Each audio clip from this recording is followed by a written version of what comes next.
Hello, everybody. Thank you very much. You all set?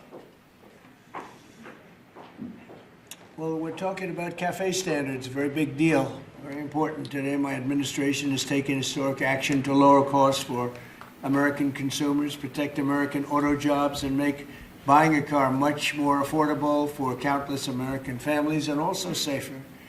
We're officially terminating Joe Biden's ridiculously burdensome, horrible, actually, cafe standards that imposed expensive restrictions and all sorts of problems, gave all sorts of problems to automakers.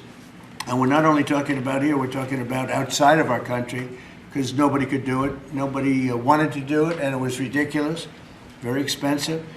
It put tremendous upward pressure on car prices. Combined with the insane electric vehicle mandate, Biden's burdensome regulations helped cause the price of cars to soar more than 25%. And in one case, they went up 18% in 1 year. Today, we're taking one more step to kill the Green New scam. It's part of the greatest scam, probably, well, other than Russia, and a few others I could name. The greatest scam in American history, the Green New scam. And it's a quest to end the gasoline-powered car. This is what they wanted to do, even though we have more gasoline than any other country by far. And people want the gasoline car. They want everything. They want electric. They want to have lots of alternatives, but they do want the gasoline car. Right now, it's leading away by a lot. The car business is a very interesting business, but we want to keep it that way.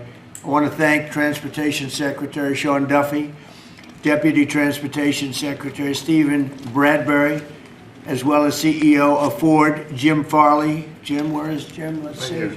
Hi, Jim. Congratulations. You're doing a great job. CEO of Stellantis, Antonio Filosa. Thank you very much, Antonio. Chairman of the National Automobile Dealers Association, Tom Castrida. Yes, sir. Thank you very much, Tom. Great to have you. And Manager, General Motors, Orient Plant, John Urbanek. Yes, sir. Thank you, sir. Great to have you guys here. And you're going to say a few words in a minute about how ridiculous this was, but we've just freed you up.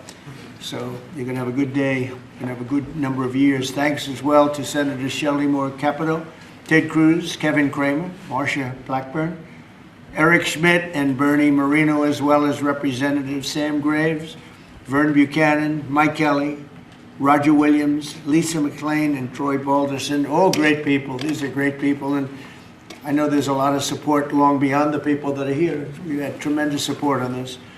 From day one, I've been taking action to make buying a car more affordable. I signed an executive order to end the unfair, expensive electric vehicle mandate, as you know, where you had to have an electric car within a very short period of time, even though there was no way of charging them and lots of other things. It would have cost $5 trillion to build the charging plants.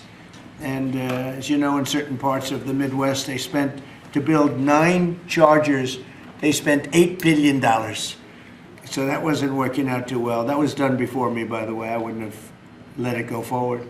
We're canceling the EPA's absurd tailpipe emission standards, one of the most important things that I've never had a group of people come to me more powerfully and really just devastated that they had to do it. It was killing them than the automobile manufacturers, the tailpipe emission standards.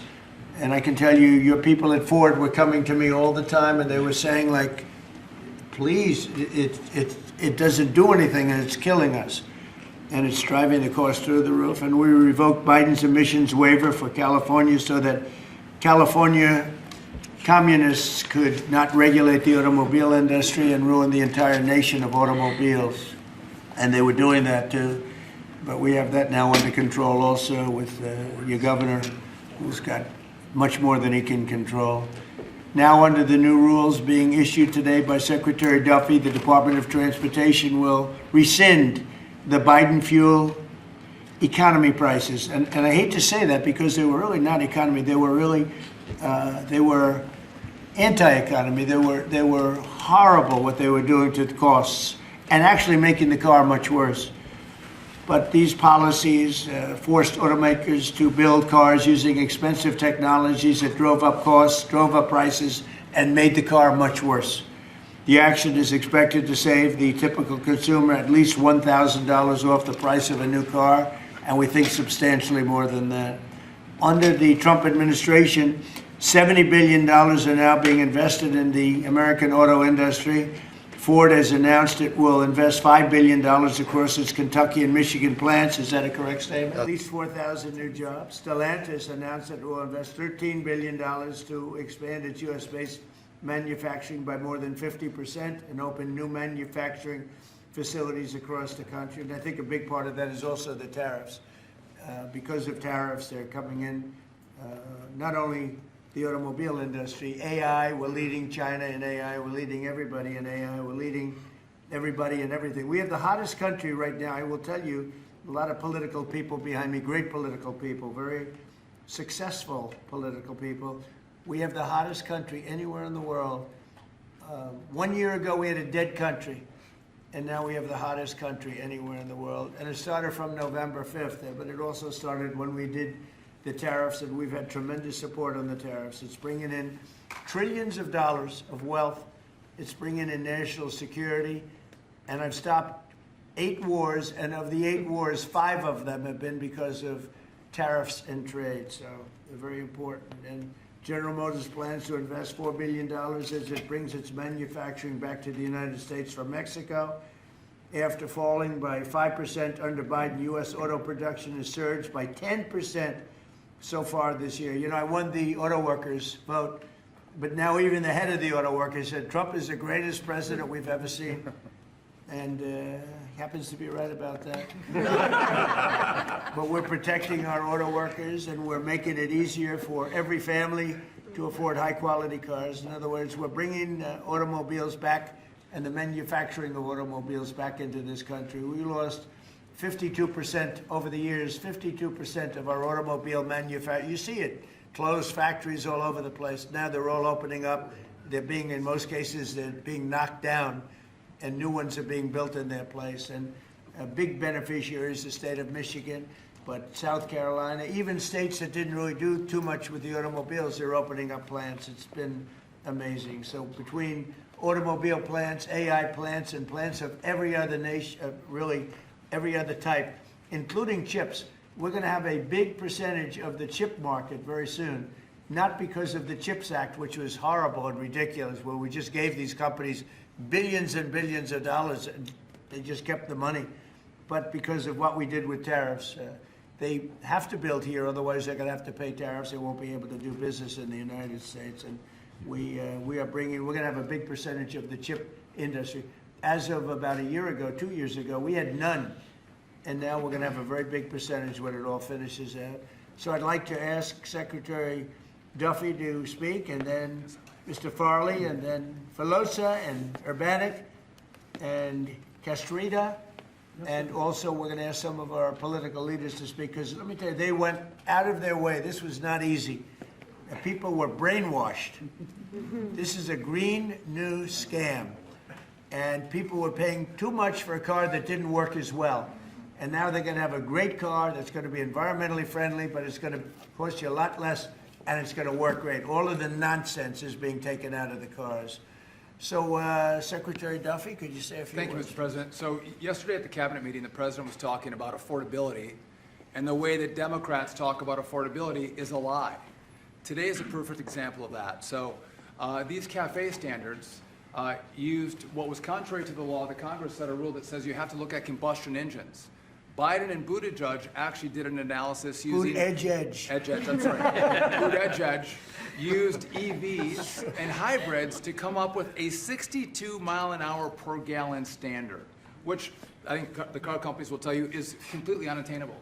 So they spent a lot of money on technology trying to meet the unattainable standard, driving up the cost of a car, number one.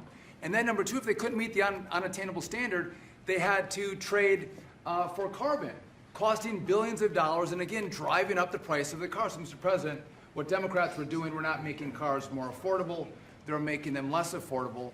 The consequence of that is going to be that more Americans can afford to buy a new car, which means they're going to be safer on the roads because of all the great new technology we have that save lives. So we'll have less death on American roads.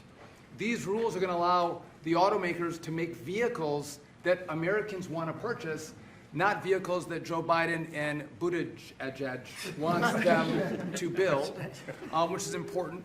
But also, this is important for American jobs. The more cars we sell, the more jobs we have in this country. And so this is jobs, this is freedom, and this is common sense, Mr. President. So thank you for your leadership. And I appreciate what the Senate did with the big, beautiful bill and what we've done here today. So thank you. Thank you Mr. very President. much. A big, beautiful bill is, it's something. It's amazing. Wait till the people see the benefits and the lower taxes that they're going to have, lower regulations.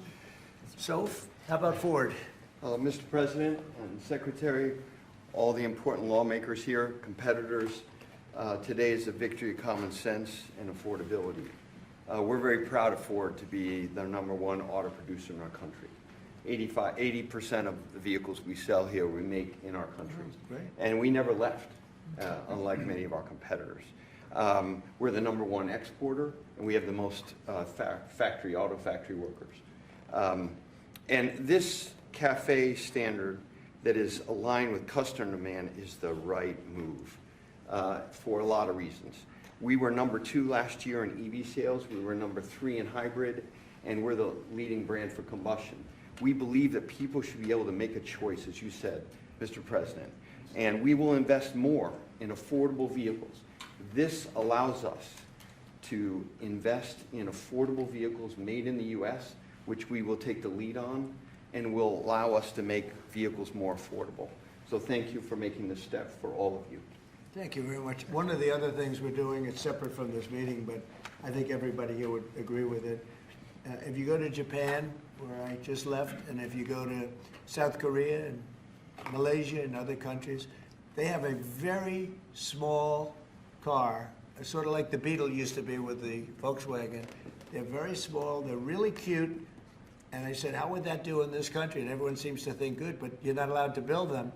And I've authorized the secretary to immediately approve the production of those cars. So you'll be able to buy, they really are, they're actually, some of them are really beautiful, actually. If you take a look, Honda, some of the Japanese companies do a beautiful job.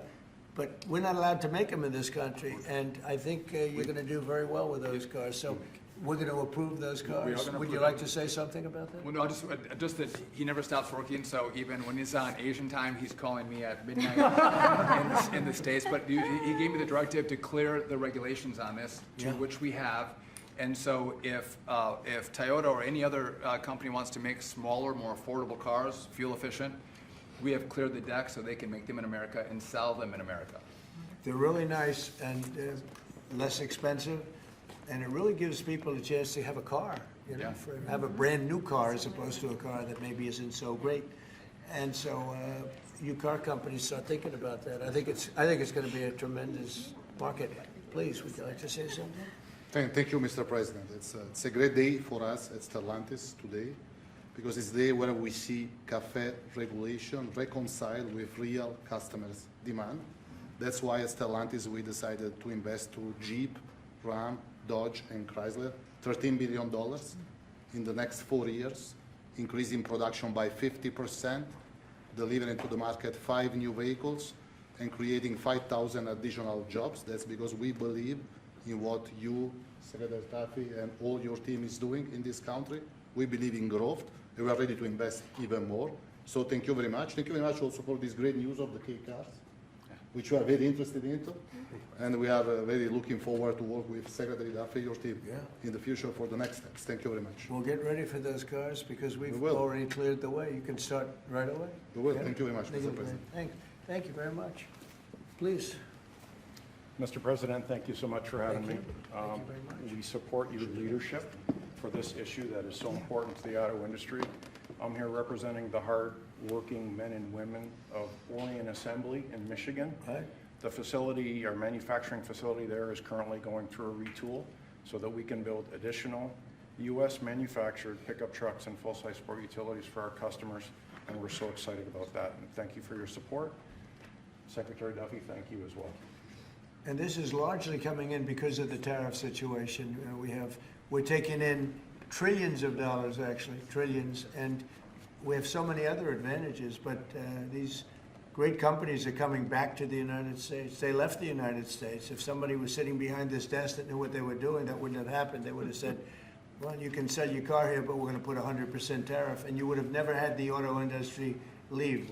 Again, we lost more than 50% of our auto industry, and now it's all coming back, and I think it's coming back. Ultimately, it's going to be bigger. I believe it's going to be bigger than it was before, actually. But it's an honor to have you here, and please, would you like to say Mr. something? President, Thank you very much. Tom Castriota, sir. I'm the chairman of National Automobile Dealers and represent 18,000 dealers in the country, along with 3,000 heavy-duty truck dealers. And what the actions that you've done as the president and your administration is definitely going to save our customers money. And you made your promises that let the consumer buy what they want, sir, and you delivered on that. And the other thing that you delivered was your promise in the big, beautiful bill, the tax deduction on loans that had gone away some years back. And now that makes it affordable for our buyers that can save money through that loan of the tax, anywhere from several hundred to several thousand. So again, sir, on behalf of all the dealers and our customers, we appreciate what you and your administration have done, and of course our legislative support as well, Mr. President. Thank you. That's very nice, and I'm glad you brought that up. We're allowing people to deduct. So if you go out and buy a car, and this is for middle income, but for lower income, no matter what, they never really had deductions. You know, rich people like deductions, but middle income people were never really afforded deductions, which is very unfair. You borrow money to buy a car, you're allowed to deduct the interest from your income tax. And I think that's going to be one of the most, in terms of your industry, I think it's going to be the biggest thing that we're talking about, maybe even bigger than cafe standards. People are going to be able to borrow money, deduct it, so it's going to cost them essentially half. And they'll be... It'll help, yes, sir. I think it's going to be a tremendous factory. They've never had a chance to do that before. And that's all done. That's all in the great, big, beautiful bill. So it's really terrific. I'd like to ask a couple of our political leaders to say, because you guys have done an amazing job. This was something that was going to be very tough.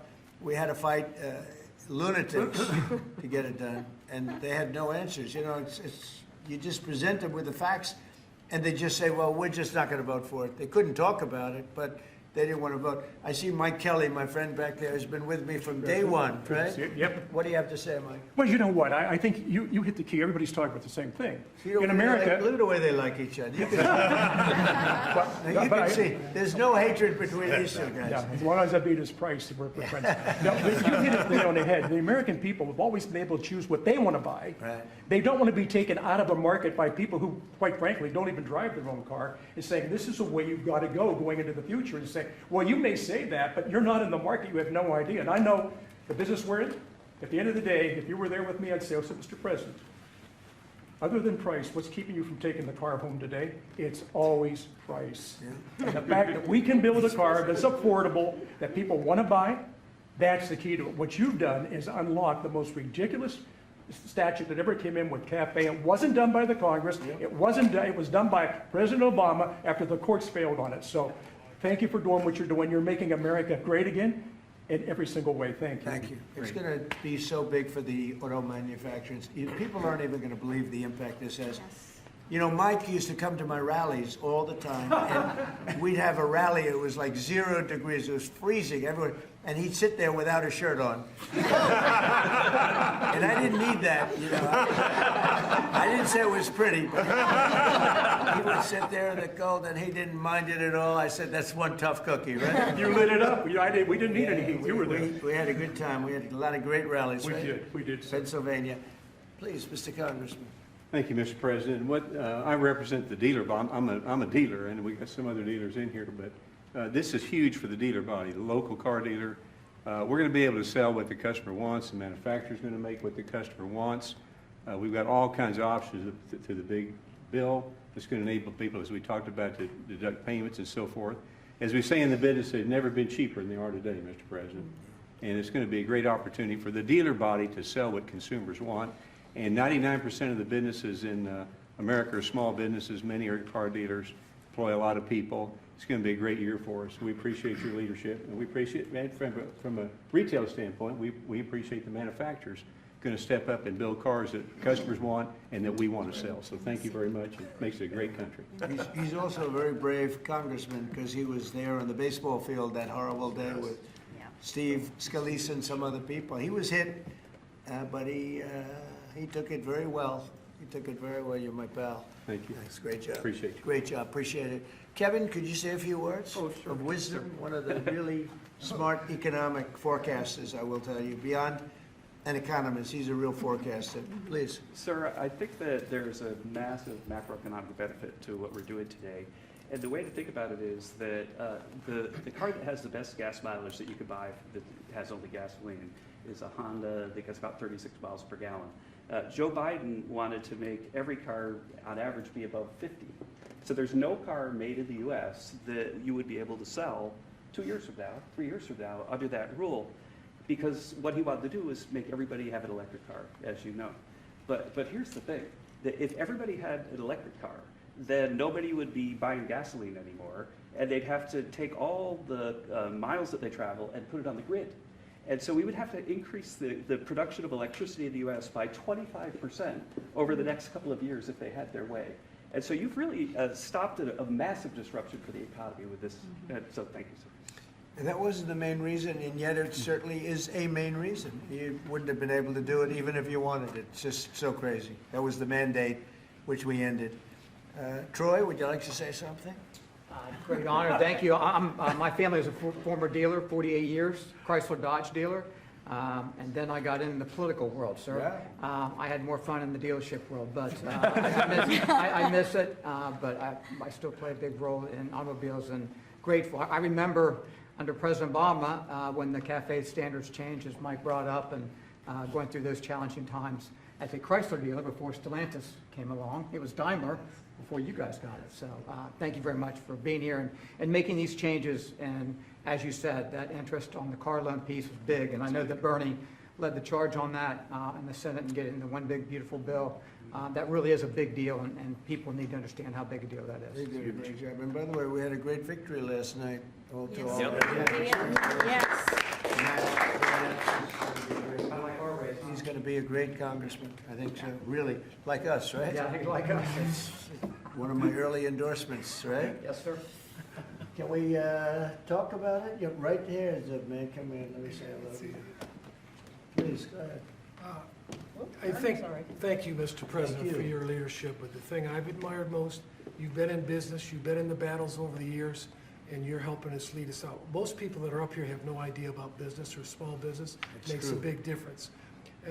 One is. Number two is, I would just say in terms of the tax stuff we're talking about, one of the things that get missed, and I'm in Florida, Sarasota region, is the ability to deduct.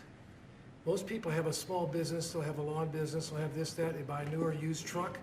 They can take that deduction, let's say they're in a 20% tax bracket, but the vehicle's 60 grand, they can take 20% of the 60 grand, get a $12,000 write-off. They can pay their payments for the first year. That's a powerful tool we don't talk about, I don't know why, but at the end of the day, because of what you've put in place, full expensing, that's the tool that would use. And you could just think about all the people in Florida, just general places, they're buying old vans or new vans, they're buying trucks, mainly trucks, and they're getting a deduction. They don't even have a payment for a year. That's right.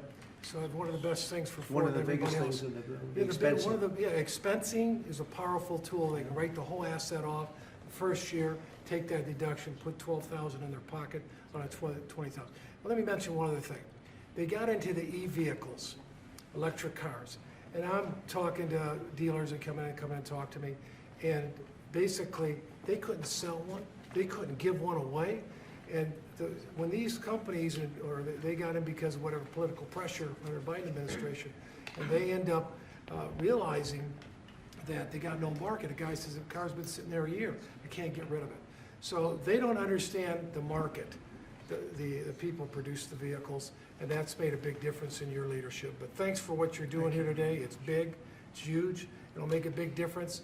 $12,000 on a $60,000 vehicle, up front, day one. Thank you. Thank you very much. Yeah.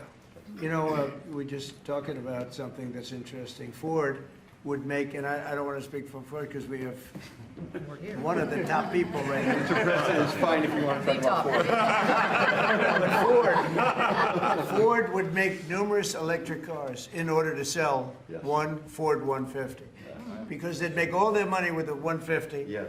And they were willing to lose money on building 2 or 3 electric cars that they couldn't sell in order to make some money on the 150, because the 150 is a monster. I'll tell you what, that, no matter where you go, they love that Ford 150. Yes. But isn't it a ridiculous model when you have to build 2 or 3 cars that you know you're not going to be selling or not be selling for much in order to really do something that you should have the right to do, which is Yes. make a car that you want to make Yes. and that the market wants, right? So congratulations on the 150. Thank you. Or the Best-selling electric. vehicle in the United States. Thank you, Mr. President. Just saying. Now it's, 100% built in the United States. now it's only going to do, no, but it really is, it's amazing. It's an amazing brand. There was a lot of stupid things done here. What would you like to say? Yeah, I thank you, Mr. President and Secretary Duffy and all of us. You know, one of the last times I was here is when you signed the electric vehicle CRA, Congressional Review Act, that all of us participated in. The beginning of really making common sense, because it was going to impact 17 other states and really a large part of our economy. This is about affordability here. I'm just going to say one thing. Well, maybe I already said one thing, so now I'm going to say 2 things. When we talk about a car and auto, we sort of talk about just, oh, we need a car. Do you know what a car does for a family?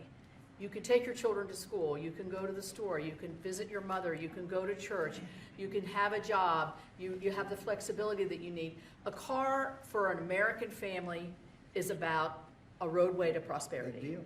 It's a big deal.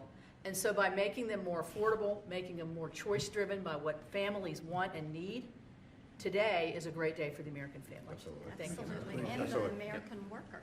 Say. Well, thank you, Mr. President and Secretary Duffy, and to my colleagues that are here. In Tennessee, we make great automobiles, and we have a fantastic workforce. And whether you're GM or Ford with their new investment in Tennessee, or Nissan or VW or Toyota with the engine plant, what you see is the components that are necessary to build these cars. And removing these standards and making cars more affordable does mean that more people will purchase them, but it also means we're going to have to make more cars to meet that demand, and for Tennessee, that is a great thing. So, you know, I'm just sitting here and I'm thinking, like, we have the biggest auto manufacturers in the world. They're talking about investing billions and they're investing it as we speak, but billions and billions of dollars in our country. Thank you very much. And they're here. They're not like, well, maybe we'll do it. They're doing it because of tariffs, and they're doing it because of maybe they like the president, and we're doing things like this for them, which frankly, no matter who you are, this should be done. And we're doing things like deductibility of interest when you borrow money. To buy a car, you're allowed to deduct it from your income tax. That is a massive tax cut for people that probably are going to be trying to buy that car anyway. And I really think that that interest factor is going to be one of the biggest things. When I was proud of that because I thought of it, and it seems so simple.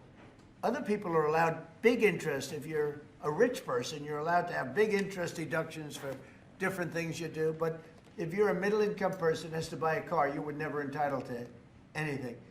And now you're getting a full interest deduction on the loan.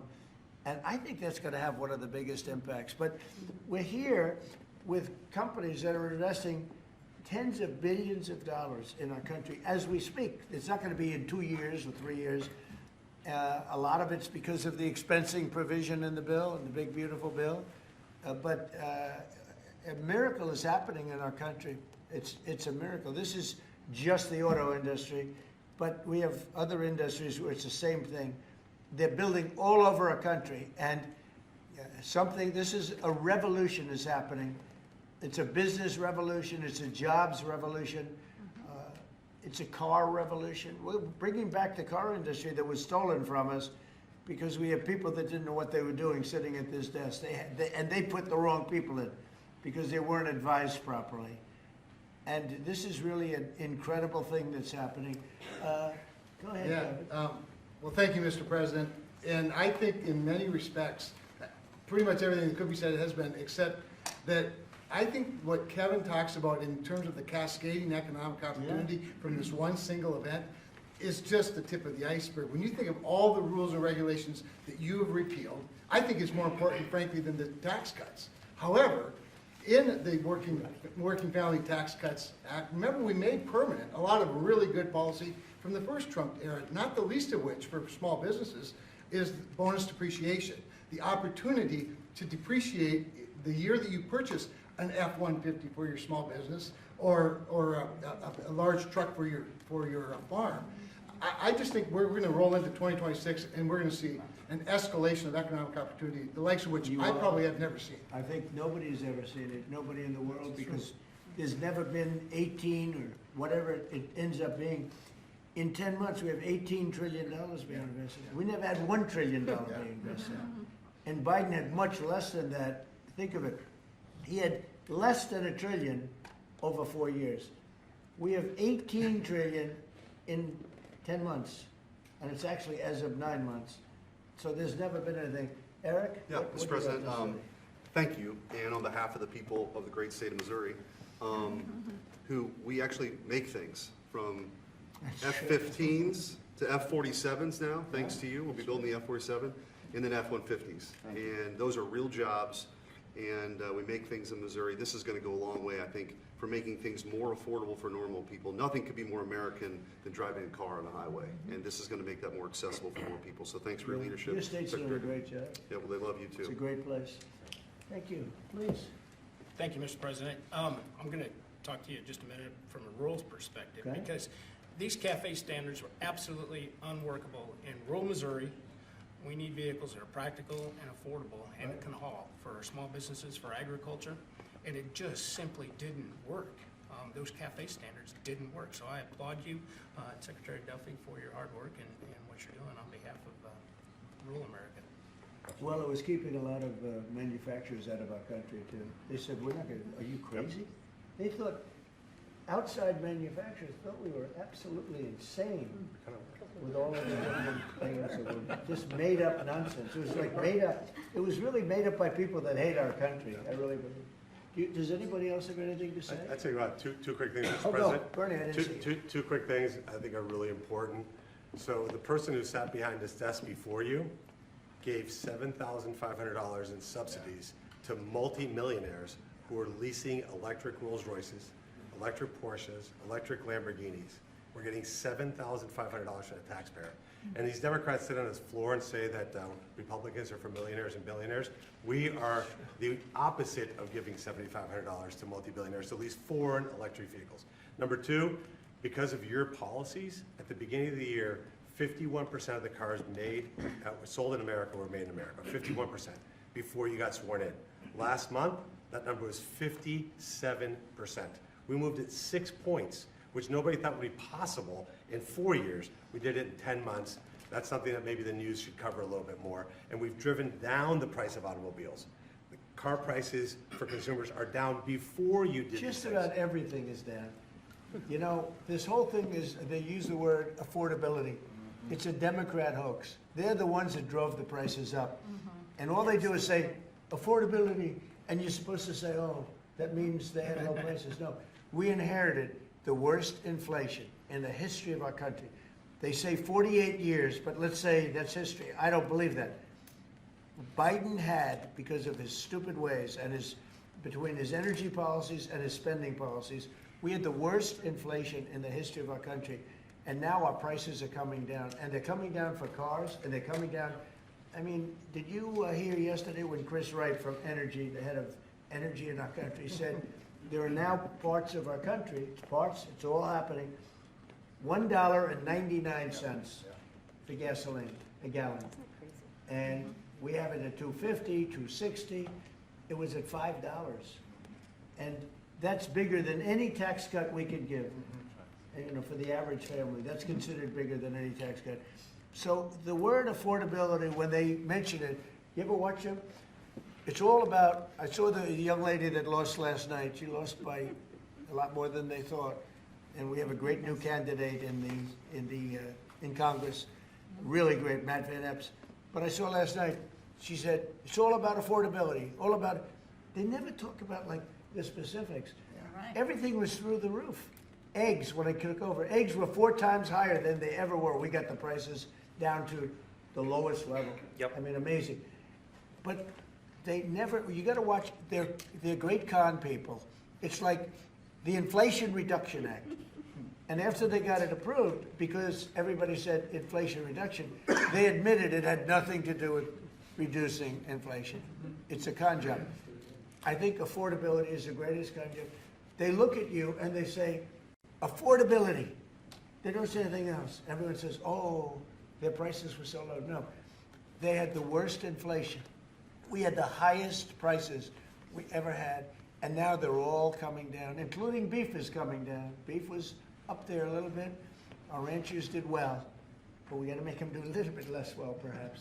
But the beef is now coming down. Coffee is now coming down. It's all coming down, and it's a beautiful thing to see.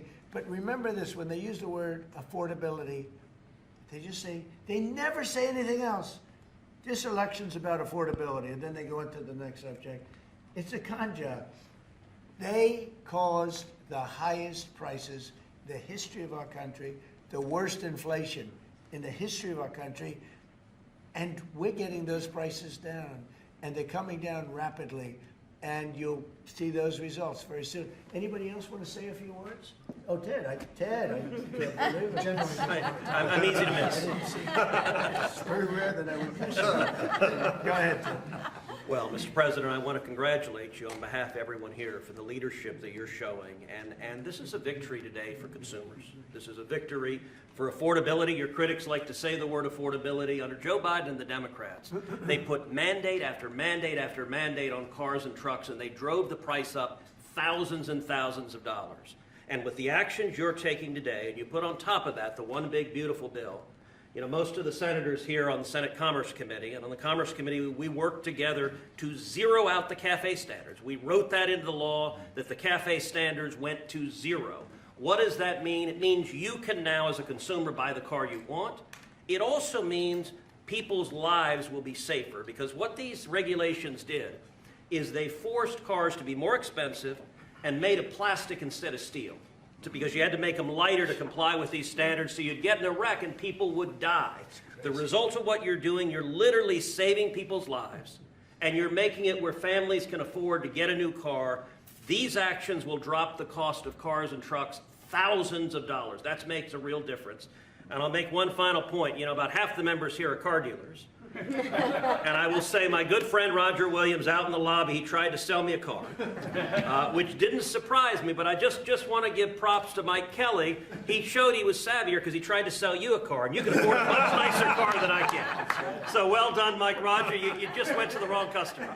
I was $100 cheaper. The thing that Ted just said, it's true, plastic instead of steel, think of that. And people died because of that. The plastic was plastic in an auto accident, and it broke up, and people were shattered because of that crazy deal. But it's a really good point. Go ahead. And Mr. President, I'll tell you, in the Senate Commerce Committee on January 14th, we're going to have a hearing with all of the big three there and Tesla, and the entire hearing is going to focus on how your leadership has reduced the burdens on car makers. That's lowering costs, that's giving consumers more choices, and it's producing more jobs in America. And it's highlighting that's a real record of success. Yeah, well, it's an honor. And, you know, they were going by California. We had like 2 different countries, California and 15 that followed California, because you had 15 states follow California. And the rules from California were just like everything else. That's why people are leaving. That's why it's such a mess. It's got there's a state with such unbelievable potential. But what they did with the car industry is incredible. And that was, you know, the car companies didn't know what to do because they had 2 standards, and you can't build 2 different cars for the same country. And what we're doing today is very big. Would anybody like to say something? Would you like to say something, my friend? I just want to say thank you. Yeah, thank you.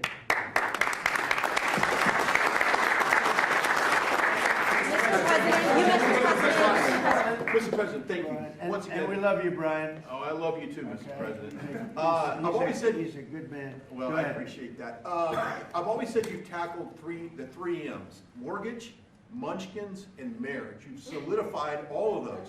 I'll add motor vehicles to that now. My question, I got one about consumer confidence. We just came off on the record high Black Friday, up 9.1%. Record high, highest ever, biggest amount ever purchased in one day. Yeah. Which I think counters this narrative of affordability, because apparently the Americans are spending money. So I want to see, how do you view that for a consumer confidence being so high going into Christmas and going into next year? And I do have one for the auto group after you. Yeah, I just think that we have tremendous confidence in the country. You know, one of the things in terms of confidence, if you go back a year and a half, you know, it's amazing, we're like into 10 months already, but you go back a little bit before the election, because after November 5th, it started changing rapidly, even though we weren't running it until January 20th. But when you look back and you look at the enlistment of soldiers, people that wanted to join the military, the Army, Navy, Air Force, Marines, Coast Guard, it's like booming, it's all Space Force. But we had the worst recruitment in the history of our country. A year later, we have the greatest recruitment in the history. You can't even get in. Getting in is like getting into a top college that you couldn't get in. People want to be in the service now, and that includes the police, environment, and other things. You couldn't hire police, you couldn't hire anybody in the Army or the Navy. You couldn't get people in, and we now have gone from that to record recruitment. We're getting high quality people, amazing people, wanting to be in the military.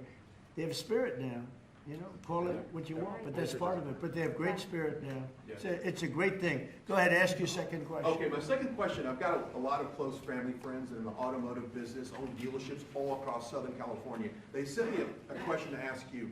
There's a thing called a mileage blocker that is installed on vehicles. It's a type of computer chip which alters the actual mileage driven on the vehicle, so that when you have a leased vehicle that's turned in, they're losing thousands of dollars. They've got to go chase down these manufacturers.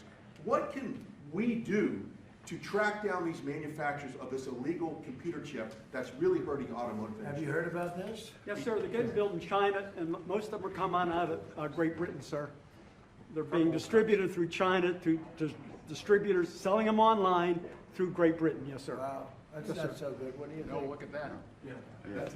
You, Bernie, do you know anything about that? It works on older vehicles, and obviously, we got to do a better job. Yeah, of I making think sure it's patrols at the border. something, I've never heard of it. Very I good. appreciate it. We never heard of it. That's pretty good. Mr. President, you released video of that first boat strike on September 2nd, but not the second video. Will you release video of that strike so that the American people can see for themselves what I happened? don't know what they have, but whatever they have, we'd certainly release, no problem. You know, we stopped, every boat we knock out, we save 25,000 American lives. So you, And thank you. if you look at our numbers, the drugs coming in through sea are down 91%. I'm surprised there's 9%. You want to? I don't know who's doing the 9%, but it's down 91, and we're going to start very soon on land, and I'm sure you're thrilled to hear that. So why not just release the full? On Ukraine, Steve Witkoff and Jared Kushner were there last night with Vladimir Putin. Can you give us an update about those talks? It sounds from what the Kremlin is saying that they're not going to compromise. Can you tell us what you've... I don't know what the Kremlin's doing. I can tell you that they had a reasonably good meeting with President Putin. We're going to find out. It's a war that should have never been started. It's a war, if I were president, we had a rigged election. If I were president, that war would have never happened. It's a terrible thing. But I thought they had a very good meeting yesterday with President Putin. We'll see what happens. It's, you know, when I was in this office and I talked about no cards, I said, you have no cards. That was the time to settle. I thought that would have been a much better time to settle. But they, in their wisdom, decided not to do that. They have a lot of things against them right now. But you have President Putin had a very good meeting yesterday with Jared Kushner and with Steve Witkoff. What comes out of that meeting, I can't tell you, because it does take two to tango. You know, Ukraine, I think we have something pretty well worked out with them. They're very satisfied, considering. But the sad part is, if I were president, no war would have ever happened. They would have had 100% of their territory, nothing would have happened. It's a very sad situation. So think of this. Last month, 27,000 soldiers. 27. That's like you take a stadium, a football stadium, not an arena, and you cut it in half. 27,000 people died, young, mostly young soldiers, died last month, in 1 month. Mr. President. And that's the only reason I'm involved. You know, we're not spending any money in the war. We're selling to NATO. We're not being ripped off like we were under Biden. Biden was handing everybody everything we had, giving them all the missiles, everything they wanted, free, no charge. He had no idea what he was doing. They're paying top dollar, full price for everything. Goes to NATO, and then NATO distributes it. NATO pays us. So it's not money. We would all, I think I can speak for everyone behind here. The politicians I know and the auto manufacturers are good people. They don't want to see 27,000 people die for no reason whatsoever. And that's the only reason I'm trying to help. Yeah, please. Mr. President, switching to Venezuela for a second. Have you checked back with President Maduro? I mean, is your pressure campaign working? And do you think, how's he responding to your demand that he leave the country? It's not pressure campaign, it's much beyond that, I think. But I spoke to him briefly, just told him a couple of things. We'll see what happens with that. Venezuela sends us drugs, but Venezuela sends us people that they shouldn't be sending. They emptied their prisons into our country. They sent us killers, murderers. They sent us drug dealers at the highest level. They sent us gang members. They sent us people from their mental institutions. They emptied their mental institutions into our country. And so did other countries, because we had stupid people running this country, really stupid people. And I think probably you had some stupid ones, and you had some smart ones, but they were bad people too. Because not all of them were stupid. You can't cheat on elections like they did and be stupid. Okay? Mr. President, if you find that, if you ultimately... Did you talk to him a second time or just that one time? What's that? To Maduro, did you speak to him again? No, I didn't. Mr. President, if you do find... When you spoke with Mr. Witkoff and with Mr. Kushner last night, did they give you the sense that President Putin still wants to end the war, still wants to make peace? He would like to end the war. That was their impression. Now, whether or not, do you believe him? That was their impression. Their impression was that he would like to see the war ended. I think he'd like to get back to dealing a more normal life. I think he'd like to be trading with the United States of America, frankly, instead of, losing thousands of soldiers a week. But their impression was very strongly that he'd like to make a deal. We'll see what happens. Mr. President, in the boat strikes, if it is found that survivors were actually killed while clinging on to that boat, should Secretary Hegseth, Admiral Bradley, or others be punished? I think you're going to find that this is war, that these people were killing our people by the millions, actually, if you look over a few years. I think last year we lost close to 300,000 people were killed. That's not mentioning all the families. Have you seen what happens with the families? Not only the people killed, the people that are trying to get their son or their daughter off of this poison that they've been fed. I think you're going to find that there's a very receptive ear to doing exactly what they're doing, taking out those boats. And very soon we're going to start doing it on land too, because we know every route, we know every house, we know where they manufacture this crap, we know where they put it all together. And I think you're going to see it very soon on land also. Yeah, please. So to be clear, you support the decision to kill survivors after the initial No, I strike? support the decision to knock out the boats. And whoever's piloting those boats, most of them are gone. But whoever are piloting those boats, they're guilty of trying to kill people in our country. Yeah, please. The House Judiciary Committee has subpoenaed Jack Smith to ask about his investigation of you. I wondered, for a deposition, I wondered if you'd prefer to see that as a hearing so that the American public can see the questions and the responses more easily. I'd rather see it probably at a hearing. Look, Jack Smith is a thug. He's a failed prosecutor. He's a bad man. He's an evil man. He hurt a lot of people. Forget about me. I do this stuff, but I got indicted many times by a guy that they were dismissed. He's a bad guy. He's a sick man. There's something wrong with him, actually. I think Jack Smith is a sick man. There's something really wrong with him. I'd rather see him testify publicly because there's no way he can answer the questions. But Biden knew this was going along. Kamala knew it was going along. And there's a lot of things happening right now that they don't like. One of the things is the auto pen. Everything he signed, almost, with the exception of the pardon of his wonderful son, Hunter, just about everything he signed was not signed by him. He had no knowledge of it. He didn't know what it was. People sitting around the beautiful Resolute desk knew exactly what it was. And those people are guilty, in my opinion, of a major crime. Everything that was signed by that auto pen, the man operating the auto pen, and I'm sure there are more than one because I think some of the people can operate it themselves, some of the high-level people operated themselves. They would just go in and sign his name with an auto pen onto very important documents, not only pardons, but policy, maybe cafe standards, okay, as an example. Who signed cafe? If you ask Biden, what's a cafe standard, he would have absolutely no idea. He'd say, where is the cafe located? The guy didn't know anything. Look, that just shows you what a rigged election can be, but you understand what I'm saying. Thank you. You've had conversations with Jensen. Right, so smart man. In your conversations with him, have you kind of given a sense of where you are with export controls and the types of chips that NVIDIA can give to China? He knows very well. He's done an amazing job. NVIDIA, very good. Yeah. Mr. President, when do you expect for phase 2 of the Gaza peace plan to be implemented? Well, it's going along well. You know, they had a problem today, I understand, with a bomb that went off and hurt some people pretty badly, probably killed some people. They're telling me it just happened. But it's going on very. We have peace in the Middle East. People don't realize it. We have tremendous support. 59 countries. There's tremendous support. But phase 2 is moving along. Yeah, it's going to happen pretty soon. Mr. President, did you speak with House Republican leadership about your decision to pardon Congressman Henry Cuellar? And are you concerned that you made a vulnerable Democrat perhaps less vulnerable with that decision? It didn't matter. He's a respected person. He was treated very badly because he said that people should not be allowed to pour into our country. And he was right. He didn't like open borders. He was on the border. You know, he represents a very respected man.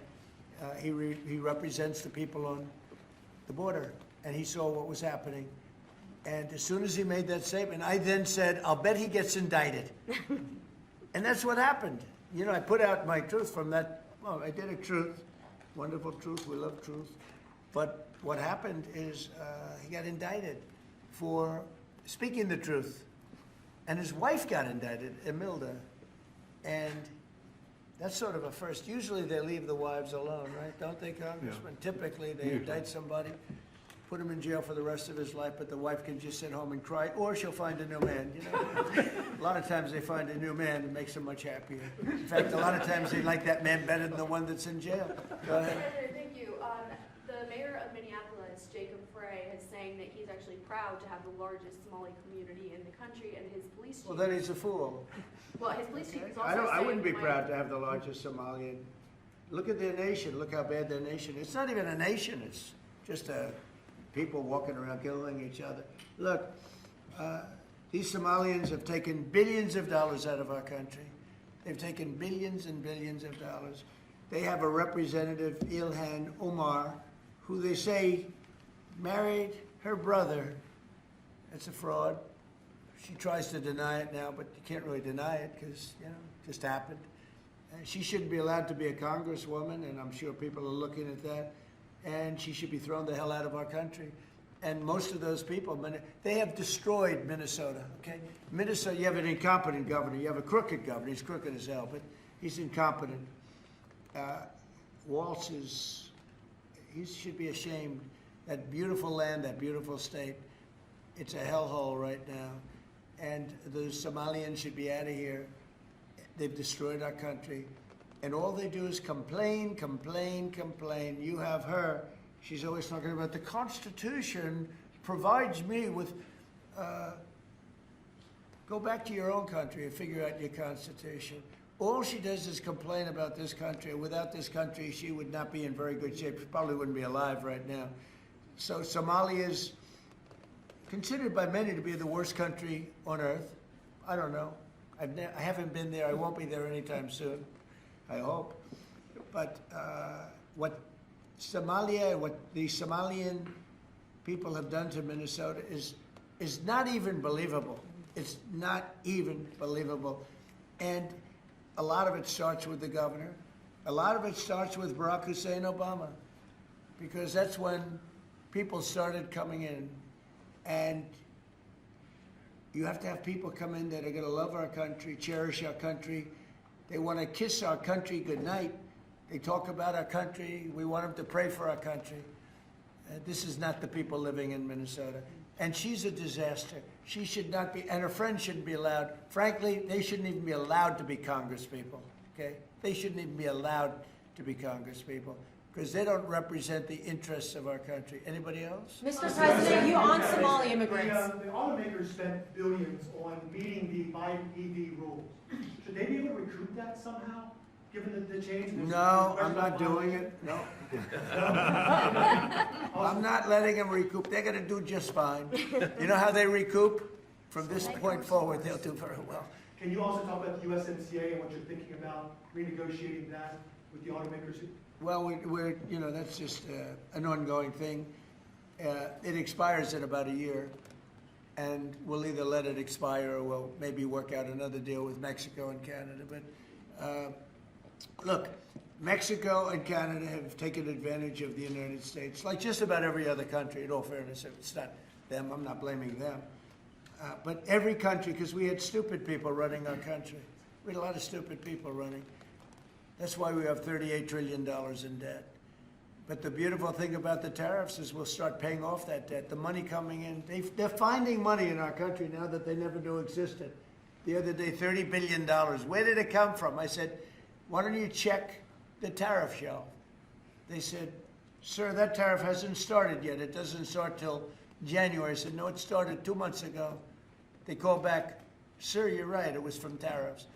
No, we have a whole different country. I hope the Supreme Court, I pray that the Supreme Court understands the importance of the sensible, really, I mean, this would be country threatening if something happened with regard to that. You know, the people that brought that case are bad people. They're very bad people. They hate our country. They represent foreign countries, including China. But they represent, and China's paying us a lot of money now in tariffs, but they represent people that really don't like our country much. And I know some of them, and they're scum. In my opinion, they're scum. They're absolute scum. And they're not suing for any good reason. They're just suing to see if they can stop it, because they make money if this country does badly. You know? So, but we're taking in trillions of dollars. We're stopping wars. We have great national security because of tariffs. And then to think that we have to even go and justify this. The reason a lot of these people, I can tell you this, maybe we would have had the political people, we wouldn't have these people without tariffs. The people that are up here from Stellantis and Ford and General Motors, great companies, including this gentleman, they wouldn't be here today if we didn't have tariffs. They'd be building their plants in Mexico and other places. They're leaving Mexico and they're leaving Canada. They're leaving because they ripped off our country. They took our businesses away from us. And now, because of tariffs, they're all coming back. So it's a great thing. Thank you very much, everybody. Mr. President, you called Somalians garbage, but about 73%. Thank you, cameras. We're done. You guys, come on. We're done. Thank you, guys.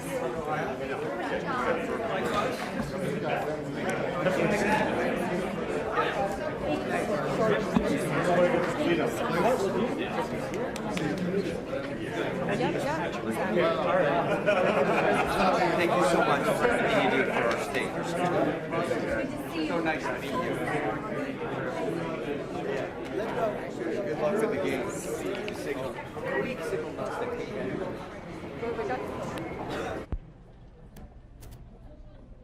Cute. I'll send it to you.